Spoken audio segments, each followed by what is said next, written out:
Hello everybody and welcome back to the Miser's Guide to Evony. In today's video we are talking about Keep 14, what it takes to get there in terms of required buildings and resources, the buildings that will be unlocked and features around this stage, and we're also going to be thinking ahead to future keep levels and just some general recommendations and commentary for this point. Alright, so we have a couple different requirements for this keep level. I've been nagging you for many videos already about getting that military research done. Finally, we get to use it here. So we have a couple different requirements. We've got Walls 13, of course, as usual. We have Archer Camp 13 that was required, and I let you know a few videos ago. But now you also have that research, the advanced dispatch research that is required that you've been working your way towards. So you will not be able to build your keep unless you have researched advanced dispatch. In terms of resource requirements, we're now looking at just over 1 million of every resource for the keep alone. So that's a big difference from the 10,000, 20,000, 50,000 that we were looking at before. Now we're getting into the millions. And then you add in the other buildings here. You have the walls and the Archer camp. And now you're looking at pretty much 2 million of every resource. It's still not that big of a deal, especially considering all the influx of quests, resources, and so on you've gotten from claiming things, boss chests and all that. You're not going to be in any shortage of resources right now, not just yet. But you can see how the scale is very rapidly just going up and things are costing a lot more. And it's going to get pretty, in a way, offensive pretty soon when you get into the many hundreds of millions of resources that things are going to require. Things will slow down significantly. I know it didn't take very long to get to Keep 14, but things in about 10 keep levels are going to be coming to a crawl. So prepare yourself for that. The pace does drop quite a bit. All right, let's move forward. Unlocked buildings. Anything? No unlocked buildings. We haven't had anything significant since Keep 11. No features, nothing really to look forward to here. It's just building and getting your keep forward. That's about it.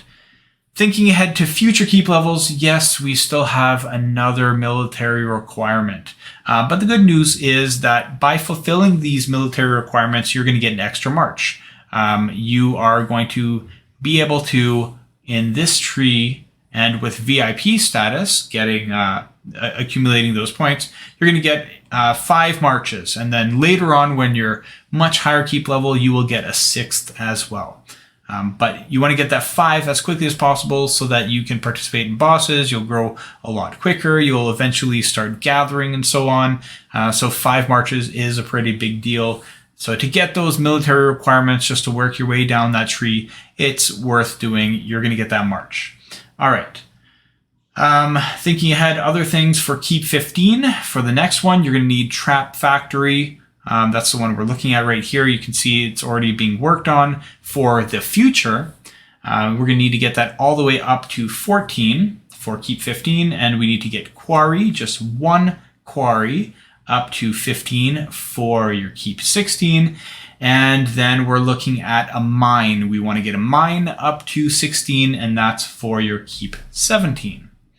All right, general recommendations. I've already talked enough about the 2 different splits. So if you are going this way and you are having your resources below the protected cap, you don't have to stay bubbled. You can just spare those resources. Don't train troops.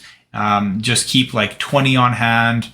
Just keep healing 20 whenever you need them to join boss rallies. But you don't have to keep troops. You don't have to keep resources. Nobody can touch you. Nobody can do a thing. So that is my suggested way for now. And then you have the other one where you have to stay bubbled because you're producing cavalry units for bosses and so on. It's not the ideal thing. It's the kind of situation where no one else can do it. I have to step up. But hopefully you don't have to be in that situation and carry everybody else up. Hopefully you can ride the coattails of other players because there are a lot of spenders in the game. And if you're not a big spender, then you don't really need to be building troops and so on, you can just fly away. You can just ride on those coattails, let them do the bosses, work your way up, and then you're going to be very valuable to them and other players when you are at a higher level and you can convert to producing units, running big bosses. It's going to make a huge difference. If you didn't do that, you would delay yourself 6 months or more by getting to the end much slower. Okay. So now to the last recommendations here. At Keep 20, I've been saying this a little bit. At Keep 20, buildings start to get a lot more expensive, and not just in terms of resources, but also in terms of the amount of time that things take. So we're looking at buildings right now that take hours or maybe a day or two. You're going to get into ones that eventually take years, and you just need so many speed ups to blow through those years worth of time that you would need otherwise. So it does mean that it's a really good idea right now to be saving up loads of speeds. Don't just use speeds where you don't need to. Allow your alliance members, for example, to click help, and don't go ahead and just waste speeds for no reason if you don't need to. If you're rushing, that's a different thing. But try not to, and try to be joining bosses with your Cleopatra for that double drop, and using your stamina wisely so that you can save up those speed ups, save up those boss chests and so on, so that you can have a surplus of things that you'll be able to use to grow more efficiently later on. And I don't mean just stockpile boss chests and not use them. Use them when you need to. I'm just saying that you want to be accumulating things because you will need them later. And now since we're starting to get into the more expensive buildings, in the 20s coming up and like getting close to the 20s, you might also want to be saving up speed ups and resources for consumption events. And you're going to have these events that come up every couple of weeks, and it's either for using speed ups or it's for using resources. And you get quite a bit of good rewards from doing that. So if you can save up enough speed ups and resources to do like 4 keep levels in a row in one speed up event, then it's going to be very beneficial to you. Or doing the same for the resource production. Resource production is the best to do, but I also understand, and you also should understand that it's, even though I say you want to be saving up for them, it's more just good practice. You're not going to get very far in those events until you're in the mid and upper 20s, and then now you're into the 30s. Then you'll actually be spending a lot of resources, and you'll get more out of those consumption events. But you do want to get that into practice, that you want to be spending at certain times to fulfill those side quests and side events that happen, because you do get a lot of rewards back for your investments.